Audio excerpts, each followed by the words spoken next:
അവിടെ you are genuine person. കാരണം ഞാൻ പറഞ്ഞുതരാം, നമ്മൾ അവിടെ നിന്നപ്പോൾ ഈ ഋഷിയായിട്ടുള്ളൊരു സംഭവം ജാസ്മിനുമായിട്ട് ഒരു കോൺട്രവേഴ്സീസ് വന്നു. അപ്പം നോമിനേറ്റ് ചെയ്യപ്പെട്ടപ്പോൾ നോമിനേഷനിൽ ഋഷിയുടെ പേര് പറയും, അത് ഗബ്രിയും ജാസ്മിനോട് ചേർന്നിട്ടുള്ളൊരു സംഭവമാണെന്ന് വന്നപ്പോൾ ആദ്യമൊക്കെ ഋഷി മാത്രം സംസാരിക്കുകയും പിന്നെ അതിനകത്ത് താങ്കൾ ഇടപെടുകയും ചെയ്തു. അതെന്തുകൊണ്ടാണ്? കാര്യം ഞാൻ പറഞ്ഞതുപോലെ നമുക്ക് നല്ലതിനെ നമ്മളെപ്പോഴും അംഗീകരിച്ചിട്ടേ ഉള്ളൂ അല്ലേ. നല്ലതും ചീത്തയും കണ്ടാൽ നമുക്ക് അറിയാൻ പറ്റും ബ്രോ. അതായത് ഞാൻ വളരെ ചെറുതിലേ തന്നെ ഞാൻ ബിസിനസ് ഫീൽഡിലോട്ട് വന്നതും എനിക്ക് ഒരുപാട് എക്സ്പീരിയൻസ് ഉണ്ട്, ഒത്തിരി എക്സ്പീരിയൻസ് ഉണ്ട് ലൈഫിൽ. അപ്പോൾ അതിൽ ഒരുപാട് ആൾക്കാരെ ഞാൻ കണ്ടിട്ടുണ്ട്. സോ ചില ആൾക്കാരെ കാണുമ്പോഴത്തേക്ക് എനിക്ക് പെട്ടെന്ന് ഓർമ്മ വരും, ഓക്കെ ഇത് പിന്നെ ഇയാളാണെന്ന് പിടികിട്ടും, ഓക്കെ ഇതാണ് ഇവിടെ സംഭവിക്കുന്നത്. അതുകൊണ്ട് എനിക്ക് പ്രിഡിക്റ്റ് ചെയ്യാൻ പറ്റുമായിരുന്നു അവിടെ പല കാര്യങ്ങൾ, പല ആൾക്കാരെ എനിക്ക് ഗസ് ചെയ്യാൻ പറ്റുമായിരുന്നു. അതിലുള്ള ഞാൻ പ്രിഡിക്റ്റ് ചെയ്തിട്ടുള്ള ഒരാളാണ് നമ്മളെ ഇപ്പോഴത്തെ സീസൺ 6 വിന്നറായിട്ടുള്ള ജിൻഡോ. ജിൻഡോ ഇപ്പോഴും ഷോക്ക് അടിച്ചതുപോലെ നിൽക്കുകയാണ്. ജിൻഡോയെ കാണുമ്പോൾ നിങ്ങൾക്ക് അറിയാൻ പറ്റും, ജിൻഡോയുടെ ഫേഷ്യൽ എക്സ്പ്രഷനൊക്കെ കാണുമ്പോൾ നിങ്ങൾക്ക് ഷോക്ക് അടിച്ചത് മീൻസ് അത് എനിക്ക് ആലോചിച്ചിട്ട് ഒരു പിടിയും കിട്ടുന്നില്ല ബ്രോ. കാര്യം ഞാൻ 16 ദിവസം ഞാൻ അവിടെ ഉണ്ടായിരുന്നു. ഉണ്ടായിരുന്ന ഈ 16 ദിവസവും ജിൻഡോ എന്നുള്ള ഒരു ക്യാരക്ടർ എനിക്ക് അങ്ങനെ എന്തോ പറയാ, ഈ ഒരു കപ്പിലോട്ടൊന്നും എത്തുന്ന ഒരു അതല്ല. എന്ന് വെച്ച് കഴിഞ്ഞാല് അവസരവാദം ഭയങ്കരമായിട്ട് കള്ളം പറയും. ഭയങ്കരമായിട്ട് കള്ളം പറയുമെന്ന് വെച്ചാൽ കള്ളത്തിന്റെ പീക്ക് ലെവലിൽ കള്ളം പറയും. പിന്നെ അതുപോലെ തന്നെ എന്ത് പറയണം എന്ത് പ്രവർത്തിക്കണമെന്ന് പുള്ളിക്കാരനെ ഒന്നും അറിയണം. ഇപ്പം റോക്കിക്ക് ഇത് പറയാൻ എന്താണ് യോഗ്യത, റോക്കി മറ്റൊന്നെ ഇടിച്ചതല്ല, അത് വിട് ബ്രോ. ആ ഇടിച്ച കേസ് വിടുക, മാറ്റി നിർത്തുക. അത് ഞാൻ പറഞ്ഞല്ലോ, അത് ഞാൻ സോറി ചോദിച്ചു, ഞാൻ വേണ്ടിയതാ ഒരിക്കൽ കൂടെ സോറി പറയാം. അപ്പം അതുകൊണ്ട് പിന്നെ പുള്ളിക്കാരൻ എന്ന് വെച്ച് കഴിഞ്ഞാൽ ഏതറ്റം വരെയും പോകും ബ്രോ. അതിനുള്ള വ്യക്തമായിട്ടുള്ള ഉദാഹരണമാണ് അവിടെ ഒരു ഇത് നടന്ന് എന്തോ പറയുക ടാസ്ക് ഉണ്ടായിരുന്നു. ആ ടാസ്കിൽ പുള്ളിക്കാരൻ 2 നാരങ്ങ, 4 പിന്നെ മുളക്, 1 പാവയ്ക്ക, പിന്നെ 1 പച്ച മാങ്ങ, 1 പീസ് ഇഞ്ചി, വലിയ ഇഞ്ചി, ഇത്രയും കഴിച്ച് പുള്ളിക്കാരൻ എടുത്ത് തിന്നെയാണ്. അപ്പം സോ ഞാനൊക്കെ വണ്ടടിച്ചു പോയി. ഞാനൊന്നും ഒരിക്കലും അങ്ങനെ ചെയ്യില്ല. കാര്യം എന്ന് വെച്ച് കഴിഞ്ഞാൽ എന്താ പറയുക, ഒരു സംഭവം നമ്മുടെ ഇതൊക്കെ തന്നെ എല്ലാം ശരി തന്നെയാണ്. പക്ഷേങ്കിൽ നമ്മുടെ ശരീരത്തിനോടോ അല്ലെങ്കിൽ നമുക്കൊരു എത്തിക്സ് ഇല്ല, ഇത്രയും നമുക്ക് തിന്നാൻ പറ്റൂലല്ലോ.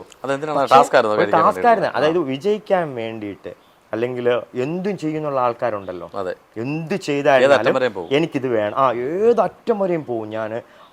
ആരെ കൊന്നിട്ടാണെങ്കിലും ആരെ പറ്റിച്ചിട്ടാണെങ്കിലും ആരെ വഞ്ചിച്ചിട്ടാണെങ്കിലും ആരെ ദ്രോഹിച്ചിട്ടാണെങ്കിലും എനിക്കത് കിട്ടിയേ പറ്റുള്ളൂ എന്നുള്ളതിൻ്റെ ഒരു ഉദാഹരണമാണ് ആ ടാസ്ക്. കാര്യം ആ ടാസ്കിൽ അത്രയൊന്നും ചെയ്യേണ്ട കാര്യമില്ല. അപ്പോൾ അത് കണ്ടപ്പോഴത്തേക്ക് എനിക്ക് മനസ്സിലായി, ഓക്കെ പുള്ളിക്കാരൻ ഞാൻ ഉദ്ദേശിച്ച ആളല്ല, പുള്ളിക്കാരൻ വേറെ ആളാണെന്ന് എനിക്ക് അപ്പോഴേ പിടികിട്ടിയായിരുന്നു.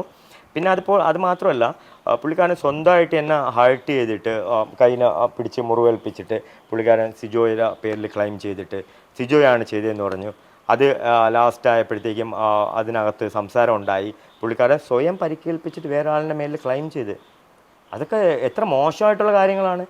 ഇതൊക്കെ പറയുമ്പോഴത്തേക്കും ഈ പിന്നെ ആരാധകരോ അല്ലെങ്കിൽ പിന്നെ ബാക്കിയുള്ളവരോ അത് മനസ്സിലാവാത്തതെന്നാണ് എനിക്ക് വിഷമം.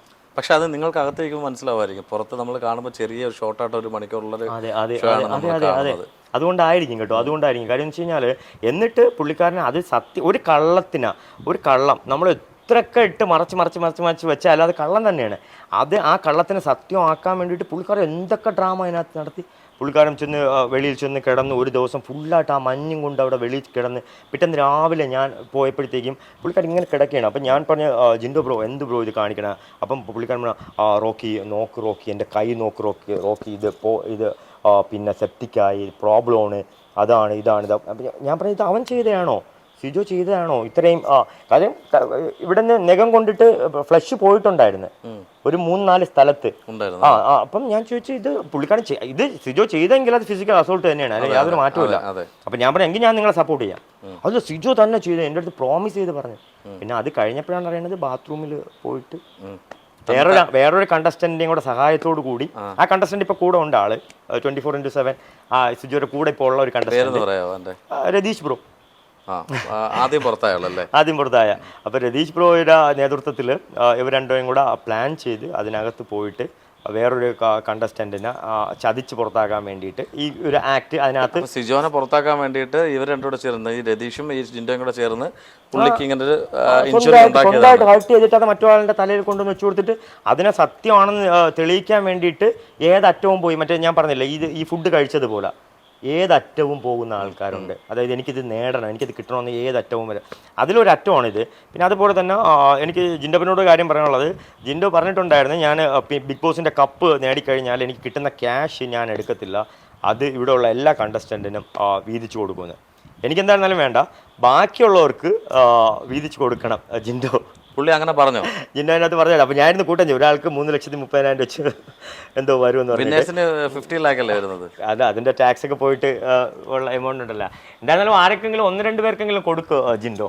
എല്ലാവർക്കും കൊടുക്കണ്ട, 1-2 പേർക്കെങ്കിലും കൊടുക്കുന്നത് പുള്ളിക്കാരൻ അത് ഡിക്ലെയർ ചെയ്ത് കൊടുക്കും എന്നുള്ളത് കാര്യം. അത് നിങ്ങൾക്ക് ഈ ലൈവ് കണ്ടവർക്കും അല്ലെങ്കിൽ ആ ഷോയിൽ വന്നിട്ടുണ്ടോന്ന് അറിയില്ല, ലൈവ് കണ്ടവർക്കൊക്കെ ഉണ്ടാവാം, ഞങ്ങൾ അതിനകത്താണല്ലോ. കാര്യം പറഞ്ഞത് എനിക്ക് ക്യാഷ് വേണ്ട, എനിക്ക് കപ്പ് മാത്രം മതി, സോ ഇതിൽ നിന്ന് കിട്ടുന്ന ക്യാഷ് ഞാൻ എല്ലാവർക്കും വീതിച്ചു കൊടുക്കും എന്നാണ് പറഞ്ഞത്. അപ്പം അതെ, അപ്പോഴുണ്ടായിരുന്ന എല്ലാവർക്കുമാണ്. ഇതിൽ കുറച്ച് പിന്നെ ഫിനാൻഷ്യലി പ്രോബ്ലം ആയിട്ടുള്ള ആൾക്കാരെ കൊണ്ട് അവരെ സഹായിച്ചാലും മതി. അതിനകത്തുള്ള കുറച്ച് ആൾക്കാരുണ്ട്, അവരെ സഹായിച്ചാലും മതി. അല്ലേ? അങ്ങനെ ജിൻഡോയ്ക്ക് ഒന്ന് സഹായിക്കാൻ പറ്റുമോ? ജിൻഡോ അവിടെ ഭയങ്കര കാര്യത്തിലൊക്കെ പറഞ്ഞ് സഹായിക്കാൻ പറ്റുമോ ജിൻഡോ? ആരെങ്കിലും ഒരാളാ ചോദിച്ചു ഒന്ന് സഹായിക്കാൻ പറ്റുമോ ജിൻഡോ? ആർക്കെങ്കിലും ഒരാളെ ജിൻഡോയ്ക്ക് സഹായിക്കാൻ പറ്റുമോ?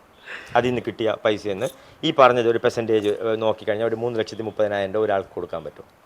ഒരാളെ പറയുന്നുള്ളൂ. ആർക്കെങ്കിലും ഒരാൾക്ക് കൊടുത്താലെങ്കിലും മതി, എല്ലാവർക്കും കൊടുക്കണ്ട, ആർക്കെങ്കിലും ഒരാൾക്ക്. അല്ലേ? അത് വലിയൊരു കാര്യമല്ല ജിൻഡോ ഇപ്പോഴത്തെ അവസ്ഥയിൽ അത് കറക്റ്റ് കാര്യമാണ്. ആയിരിക്കാം പേയ്മെന്റ് കിട്ടി കാണത്തില്ല, കിട്ടുമ്പോൾ ചിലപ്പോൾ സഹായിക്കും. അത് കടം വാങ്ങിച്ചിട്ടാണെങ്കിൽ കൊടുക്കാം, പേയ്മെന്റ് എന്തായാലും കിട്ടുമല്ലോ. എന്തായാലും നമ്മൾ ഈ പറഞ്ഞു വരുമ്പോഴേക്കും നമ്മൾ പല കാര്യങ്ങളിലേക്ക് ചർച്ചയിലേക്ക് പോകും. അതിനകത്തൊരു മോർണിംഗ് ടാസ്ക് ഉണ്ട്. നമ്മുടെ വീട്ടിലെ കാര്യങ്ങളും അല്ലെങ്കിൽ നമ്മൾ കുറച്ച് കാര്യങ്ങൾ സംസാരിക്കാറുണ്ട്, കഥ പറയുന്നതല്ല, അല്ലാതെ പറയാം. അപ്പം അതിനകത്ത് ഒക്കെ പറയുന്നുണ്ട്, എൻ്റെ ബാത്റൂമിന് 700 സ്ക്വയർ ഫീറ്റ് നീളമുണ്ട്, ഭയങ്കര വീതിയുണ്ട്, അതുപോലെ ഒരു കയ്യിൽ എന്താണ് ഹോർലിക്സ്, രാവിലെ എണീക്കും ജ്യൂസ്, ഇതൊക്കെയാണ് എൻ്റെ കയ്യിൽ വരുന്നത്, അല്ലാതെ ഞാൻ നിങ്ങളോട്ട് നടക്കുക. അപ്പം ആ സമയത്തൊക്കെ കുറേ വെളിയിൽ പല ആൾക്കാരും പലതും പറയുന്നുണ്ട്. ഇവൻ ഈ അഹങ്കാരി എന്തിനാണ്? ഞാൻ പറഞ്ഞുതരാം. അതെന്തെന്ന് വെച്ച് കഴിഞ്ഞാൽ പല രീതിയിലുള്ള ഇൻസൾട്ടിങ് അതിനകത്തുണ്ടാവും, പല രീതിയിലുള്ള. ഫുഡിൻ്റെ കാര്യത്തിൽ ഇൻസൾട്ടിങ് ഉണ്ടാവും. നമ്മളൊരു കാര്യം എടുക്കുമ്പോഴത്തേക്കും നമ്മുടെ കയ്യിൽ നിന്ന് പിടിച്ചു വാങ്ങിച്ച് അവിടെ വയ്ക്കും, നമുക്ക് ആഹാരം നിഷേധിക്കും, ആഹാരം തരാതിരിക്കും. ഇപ്പം ഉദാഹരണത്തിന് ഞാൻ രാവിലെ വർക്കൗട്ട് ചെയ്യുന്ന ആളാണ് അതിനകത്ത്. ഞാൻ വർക്കൗട്ട് ചെയ്തിട്ടപ്പോൾ എനിക്ക് എൻ്റെ ചായൻ്റെ റേഷനുണ്ട്, അപ്പം അതിൻ്റെ ഉള്ള പാല് എനിക്ക് കുറച്ച് പാല് തരും. പിന്നെ എൻ്റെ ഒരു മുട്ട ഉണ്ട്, ഞാൻ ആ മുട്ട അതാണ് എൻ്റെ പ്രീ വർക്കൗട്ടായിട്ട് ഞാൻ കുടിക്കുന്നത്, അതുകൊണ്ട് തന്നെ എനിക്ക് അവിടെ ചായ ഇല്ല. അപ്പോഴത്തേക്കും ഒരു ദിവസം നമ്മുടെ ജാസ്മിൻ, എനിക്കൊന്നൊരു 4 days or 5 days ആയി കാണും, ജാസ്മിനോട് ചായയുമായിട്ട് പോയപ്പോഴത്തേക്കും ഞാൻ ജാസ്മിനോട് ചോദിച്ചു, ജാസ്മിൻ എനിക്ക് കുറച്ച് ചായ തരോ എന്ന് ചോദിച്ചപ്പോഴത്തേക്കും അവള് ചിപ്പോടാന്ന് പറഞ്ഞു. അതെന്തോ എനിക്കറിയത്തില്ല, ചിപ്പോടാന്ന് പറഞ്ഞു. പക്ഷേങ്കിലും എനിക്ക് ഓട്ടോമാറ്റിക്കായിട്ട് കണ്ണ് നിറഞ്ഞുപോയി. അത് അന്നത്തെ ദിവസമാണ് എനിക്കൊന്നും ഈ മോർണിംഗ് ടാസ്കിൻ്റെ ആ ഡേ ആണ് ഈ പുള്ളിക്കാരി ഈ ഒരു ആക്ടിങ് കൂടെ ചെയ്തത്. അപ്പോൾ എനിക്കത് ഭയങ്കരമായിട്ട് മാനസികമായിട്ട് ഭയങ്കര വിഷമം ഉണ്ടായി. അതും കൂടെ എൻ്റെ ഉള്ളിൽ കിടന്നിട്ടുണ്ടാവും. അതുകൊണ്ടാണ് ഞാൻ അവിടെ പറഞ്ഞതെന്ന് വെച്ച് കഴിഞ്ഞാൽ ഞാൻ ഒന്നും കള്ളമൊന്നും പറഞ്ഞില്ല ബ്രോ.